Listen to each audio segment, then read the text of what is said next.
I'll go ahead and start, guys. We just completed practice 17 of 25 today. This week we kind of flipped the switch and got out of camp mode and went into kind of a school normal game week routine. We have new coaches. We have several young players that haven't gone through a game week, and we wanted to kind of go through a mock game week, so to speak, here this week. So we flipped our schedule, went from morning practices to afternoon practices, kind of changed our meetings around, and kind of did what we're going to do next week as we prepare for our opening game. We have a helmets practice tomorrow. We've got our mock game Saturday, just like we would, for next Saturday in preparation for the opening kickoff. Really pleased with where our team is at right now at this point. Just talked to the team, where we're at after 17 practices, getting ready to go into game week. Compared to the last 2 years, I think we're way ahead of where we've been. We've got a lot of work to do. We're not where we want to be, but we're way ahead of where we've been. We've had a really good training camp. This week has been an outstanding week of preparation, and really pleased about it. I know there'll probably be some questions about the quarterback. I can tell you right now we feel really good about what we're going to do at the quarterback position. We'll not make an official announcement, though, until tomorrow out of respect for the players. We got to talk to our players still about what direction we're going to go, but we do know what we're going to do. Feel really confident about the young man that will end up taking the opening snap for us against Texas State. So with that, I'll go ahead and open up for any questions. From the root canal perspective, your thoughts on the 8 players who were arrested, and I guess the more important question is status of the 4 guys who are still in the program. Obviously we've talked about the issue that happened last spring already this summer, talked about it at Media Day. Disappointed, obviously, but I'm really happy with the players that we have in our program. Our focus has been on the players here that have been with us in training camp, and our focus has been on building our team and preparing for the season. That's been our focus.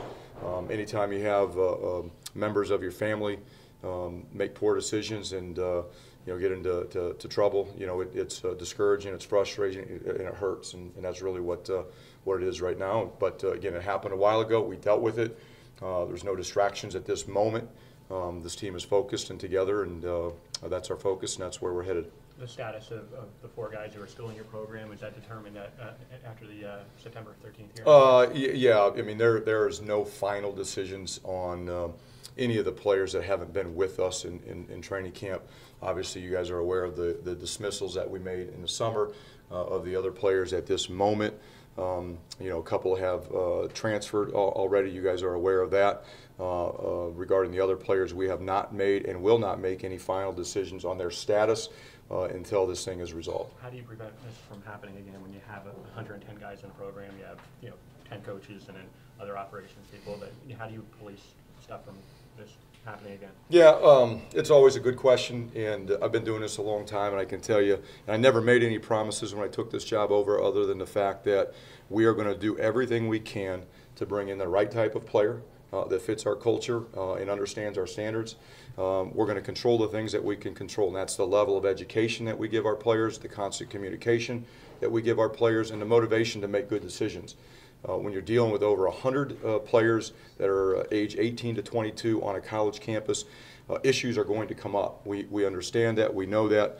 Our job is to limit those issues and hopefully not allow them to be big ones. And that's all we can control. We can control our response to issues that come up.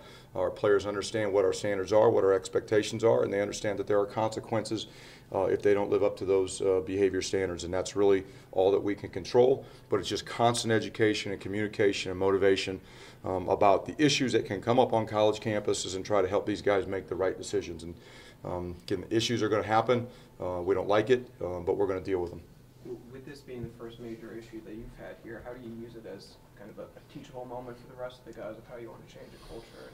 And well, it's the first issue that's probably it is the first issue that's involved multiple players. We've had other issues. We're not perfect by any means. We've had other issues, and every issue that comes up from a missed class to something like this, we use as a teachable moment for our players. We've talked about teachable moments that we use for the staff in the program that we take from other programs around the country and other issues that come up. So every day we're digging for and looking for those opportunities to educate our players on what could happen around college campuses and especially college athletics. So it's a never-ending process. We never sleep on it. We talk about the majority of discipline is anticipation and getting out in front of it and communicating nonstop, and that's what we do. To piggyback off that answer, did you bring up the Florida case that was a year ago? Yeah, we talked about it a year ago. Well, around this same time a year ago in August, that was a case that came up, and we talked about it with our football team. We have an area in our locker room. We've got articles posted up where guys walk through the locker room and read that stuff. We have team meeting presentations. So we do a lot of things to try to educate our players on what's going on around the landscape of athletics in general, not just football, but just athletics in general. And again, nothing is foolproof. Nothing's a perfect system. Just to reiterate what I said, 18 to 22-year-olds on a college campus, there are a lot of things that can happen. And, it's just a never-ending process to try to educate them on that. In terms of the quarterback competition, was there anything that surprised you? Was what you expected? How everything kind of played out? Well, if I told you exactly how it all played out, I'd probably be telling you who's going to start. So I won't tell you exactly how it played out. I can tell you, like I've said from last spring and earlier in training camp, I'm really happy with the unit overall. The unit has really elevated its play. It's been very tight. The chemistry has been great. The connection with Coach McNulty has been great. The command of what we want to do offensively continues to improve. They're very confident, and they're pushing each other. And it's a great healthy. It's been a great healthy competition, and our football team hopefully is going to benefit from that whole unit. And regardless of who starts, the unit is going to continue to push each other. We talk about quarterback all the time, but any other position spots up for grabs still as you go into the real game week? I'll start on the defensive side. No, our starting 11 has been pretty consistent really since the start of training camp. So nothing's really changed there. Obviously, with some of the missing players, some of the backups have changed a little bit. We've had to mix and match a little bit to put the puzzle together with our depth on defense, but the overall starting 11 has been the same. Our specialists have been pretty consistent through all of training camp, so nothing's really changed there. Offensively, running back's a different deal because multiple running backs are going to play. It's just a matter of who's going to take the opening snap, but that's still yet to be determined. But we're going to have 3 or 4 running backs that play consistently. So that's a little bit different than the quarterback position. But everything else has been pretty status quo. The offensive line, we've been banged up a little bit during the middle of training camp. Nothing major. Some issues here and there that have kept some players out. We have had to work a lot of guys at different positions there. But I think by the time we get into game week, the starting 5 that we anticipated being the starting 5 will be there. Mike Lonsdorf is still going to be questionable a little bit, but I feel pretty good about most of the positions. The quarterback position and really running back position is about the only 2 that we're going to have to decide who's going to take that opening snap. If Lonsdorf can't go, who would you be looking at? We've got a number of guys. Nick Crimmon is a guy that's been working at left guard. He's probably the leading candidate to flip over and get some reps there. But we've been playing, Sam Vretman has also been a guy that's been a left guard. So, there was a time in camp that on our left side, left guard, left tackle, 3 of our 4 guys that started in a 2-deep at training camp were out. So we were rolling a lot of guys trying to figure out, okay, what's going to be next. But again, like I said, the good thing is no major injuries, nothing that's going to require anyone to miss a real length of time. Would you move Jonah to left guard? No, Jonah's playing really good right now at right guard, and that's his spot. If he were to move from there, it would be to center. He's kind of our backup center. He's our swing guy there between guard and center. But Jonah's had an outstanding camp. I think Jonah right now is playing at a very high level. Each day we have a team meeting and we show clips, good clips or bad clips from the day before. And we're showing a lot of really good clips of Jonah Jackson playing offensive line right now. I think some of the things he's doing right now is as good as we have had on the offensive line since we've been here. So I'm really pleased with where he's at. He's made that switch from center to right guard exceptionally well. He's playing at a high level, and we're not going to mess with that. Sort of a general question about the line, because I know you guys are deeper on the offensive line than the defensive line.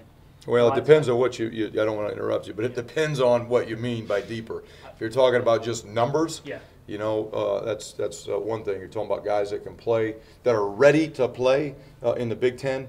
That's another, question. I guess when you have guys who may have been heralded recruits coming in who aren't in the 2D, fans ask, why doesn't this guy move to this other position where there's a need? How do you approach that? What's the process to moving a guy from one position to the other, particularly if he's switching sides of the ball? Well, I think fans are similar to the media when it comes to questions about, individuals playing and things like that. The thing I could tell you, there are a lot of things that go into individuals playing that media and fans may not know about. There are medical things that come up. There are things that happen in their family life that prevent them from playing. There's a lot of things out there. Anytime that we have discussions about a position switch, first and foremost, we're going to look at how it affects the team. Is it the best thing for the team? And if it is, then we'll have the conversation. And sometimes that individual will make that move. Sometimes the individual will not.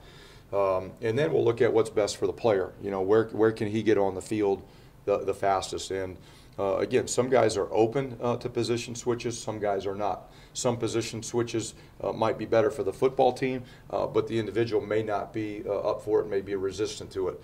There may be position switches that an individual wants to make, but it's not the best interest of the whole football team. So it's not as easy to say, well, let's move this piece of the puzzle over here, and it doesn't fit. It's got to fit. So there are a lot of things that we look at before we just say, hey, let's move a guy. And when you talk about, you made the comment about heralded recruits switching, positions. Again, there are a lot of things that go into why a guy is playing or isn't playing. It has nothing to do with recruiting stars or offers. The transition to college is different.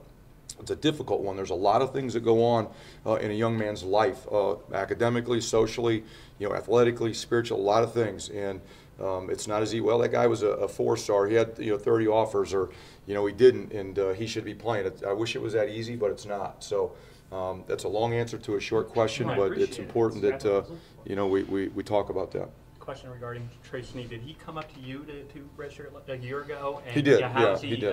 Progressed in that? How did that redshirt year help him? Yeah, Trey obviously looked at the depth chart last year. We had Rob Martin and Gus Edwards that were two really good players in front of him, and we had the conversation. He played a little bit his true freshman year, but not a lot. I probably wish, looking back on it, we could have redshirted him that first year. He came to me last year before the season started, and we had a conversation. It wasn't like, hey, I'm going to redshirt. It was like, Coach, let's talk about my future and what's the best decision here. And after a lot of conversation between me and him and his family, we all agreed that the best case scenario was to redshirt last year and have a year of development, of growth, maturity, and hopefully go out in your third year and have a really good year. He is bigger, he's stronger, he's leaner. He understands football a lot more right now. He plays a lot faster. So I think right now it was the right decision for him and for our football team to redshirt him last year. He's got 3 years of eligibility left, and I'm excited to see where he goes. You can envision him starting, or even like being in the mix, maybe not starting, but yeah, starting. There's a lot that again goes into starting, but he is going to play. He's going to play on offense. He's going to play on special teams. He's a talented individual that can do multiple things. So he's going to do a lot on special teams as well as play running back. Take 2 more. So I guess Lonsdorf aside, you're pretty confident all the guys who are banged up will be ready to go. Yeah, absolutely. Most of the guys that may have missed a little bit of time during training camp are at least practicing right now, and they're getting some reps. May not be the whole practice, but they're out there getting reps and getting ready. Do you expect to use a lot of freshmen early on, and has that new rule impacted maybe some personnel decisions with those guys? The way it's impacted us is we had a conversation with the team the other day. And right now, typically at this time of year, you're having some conversations with freshmen about redshirting, saying we've evaluated you through summer workouts, through 3 weeks of training camp. Right now, it's probably best that you redshirt. You usually have those conversations. Right now, we're not having those conversations because individuals can play in 4 games. We don't know when those 4 games would come, early in the year, middle, or late.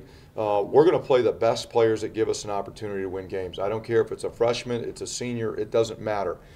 So to say we're going to just play an individual just to play him in a game because he can play in 4 games, we're not going to do that. We'll play a freshman if he is the best player at that position or can help our football team win. I think the real benefit for us is going to be at the end of the year, or if injuries start to mount, we have somebody ready to go play, and we don't have to worry about burning that year. That's how it's going to benefit our program. But I think the rule has sent a message to young players that you need to continue to prepare and get ready to go play on game day, because if that opportunity comes and you seize it, it may create more opportunities down the road instead of, well, I'm going to redshirt, I'm going to scout team, I'm not going to play. And their demeanor, their attitude, their approach to everything just completely changes. So I think this adds incentive and motivation for the young players to keep working hard, keep studying their responsibilities, and keep trying to prepare, because that moment may come, and you just don't know when.